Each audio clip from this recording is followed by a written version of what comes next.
And guys, another day, another swap. So, yan po sila ma'am, nag-swap sa atin. Ito si ma'am, yung unit is iPhone 15.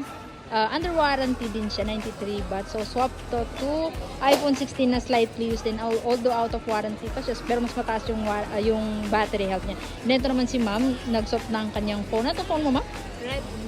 Redmi Note 15. Ayun, 4G. Swap naman to iPhone 12 na 128GB. So, via credit card pala to. Straight payment ni credit card. Video credit card. So, ma'am, kumusta yung transaction natin? Mabilis lang, no? Anong oras nga tayo nag-start? Ano?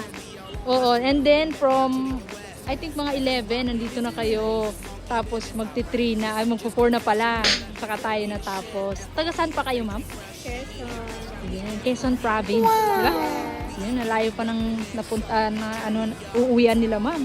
Anyway, ma'am, thank you so much po. Thank you po. Parang